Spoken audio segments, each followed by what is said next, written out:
is going to be extremely important as you shift more and more into this new reality. Your sense of sensitivity, your sense of presence, your ability to focus, to concentrate, to focus your energy.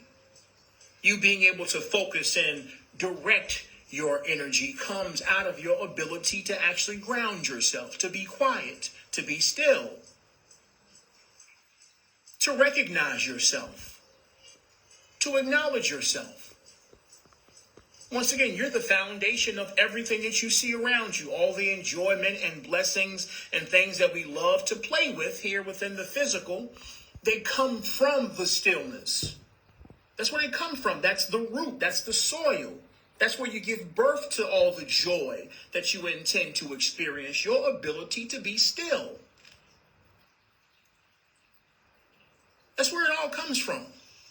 That's the blank sheet of paper in which you create your reality from.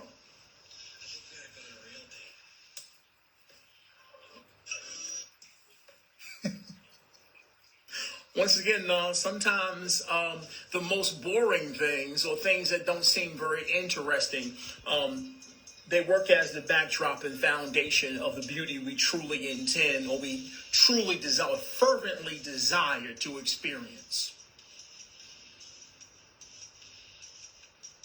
It's just boring stuff. I ain't got time to just be sitting there and, well, I'm supposed to hum and say names and I ain't got time for all that. I'm too busy. I got stuff going on. It's like, well, all right. But once again, this is where, as you become more aware of your faculties, this is where you're out of control. You have you're not able to establish a clean slate for yourself to create the things that you desire or experience the beauty or allow for the unfoldments that you so fervently desire to unfold because you don't know how to clean your plate. You want new food and you don't even know how to wash the dishes. You haven't been interested in doing so. It's just activity and talking and dreaming and, just a bunch of activity the whole time. You haven't necessarily been able to ground yourself and clean your plate and focus your energy. It's just been activity the entire time.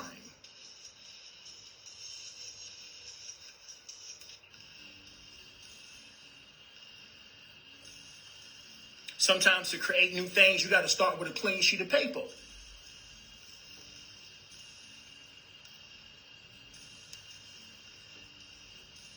And it ain't necessarily about you having to go to a class or learn a mantra or sit for this amount of time and say this or hum or do your fingers in this particular way or sit over here and I got to have incense. I got to have sage. I got to be sitting towards the sun, 35 degrees this way. All of this stuff is extra stuff that's absolutely unnecessary. This is where you get caught up in your head and feeling as if you being still and being yourself has all these prerequisites. It's just about you being there. That was what was all necessary. It wasn't about if you were thinking or not, or I always have this stuff going on in my head. I'm not doing it right. And it's like even the analysis of you feeling as if you being yourself is a matter of you doing it right is but another projection of the mind identity. It's not possible for you to be God wrong. You just had to sit there and accept yourself. That's all.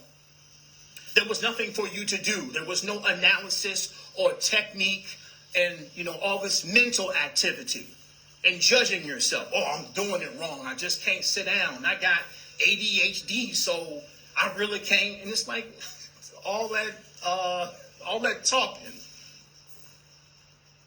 all that ignorance, just talking, all the mind identity, making excuses.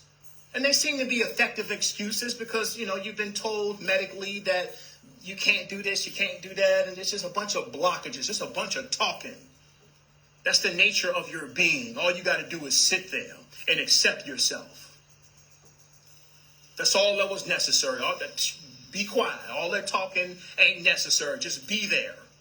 Even if you hear mental dialogue when you sit still with your eyes closed, it's actually a totally different vibration from you actually thinking with your eyes open. It was about you just being still. Yes, of course, the ego mind and the trail of mental activity, it's in the environment. You're going to hear those frequencies and voices move through the mind identity. The trick is not to hold on to any of it or to identify with it. Because you're not the talking in your head. You're only picking up frequencies. Once again, the brain is a radio receiver. And it's going to pick up frequencies of your environment. It's just going to do that. Your grounding is in recognizing that none of these voices or mental dialogue that you hear has anything to do with you. Your heart or you, who you truly are, has nothing to say. It's just sitting there, observing all this talking. There's nothing, once again, the heart has nothing to say in English or Spanish or Latin or German or Portuguese. Once again, the heart ain't talking in any earthly language. All the talking and chatter that you hear mentally is mental dialogue. It's just frequencies that are in your environment. Who you truly are is not saying anything. Your intuition is not telling you, yeah, do this. Yeah, do that. Yeah, you should probably. Your intuition is not speaking in earthly language. It's a feeling that you translate into words. The intuition is never talking. It's not. It's a frequency of being. Once again, your intuition is not saying anything to you in English in your ear. Yeah, you should do this. Yeah, I heard my intuition that said I should do this and do this and do this. It's like, no, your intuition doesn't speak to you in any earthly language. It's a feeling. It only speaks through frequency. You can translate it into words if you want to, but you don't necessarily do that mentally.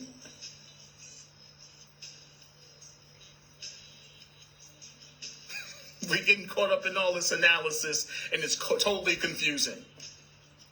And this is where the act of being quiet or being still is so foundational to you actually being yourself more. This is where it's so paramount when it comes to you healing.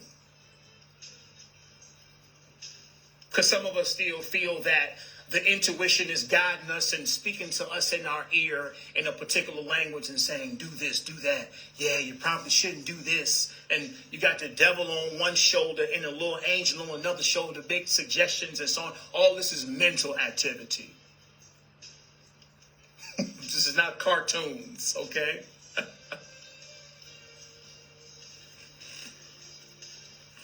But once again, ain't nobody here to sell nothing to you. But I'm only providing the guidance so you recognize the truth of your being. The intuition is not talking to you in a voice or through a voice in your head.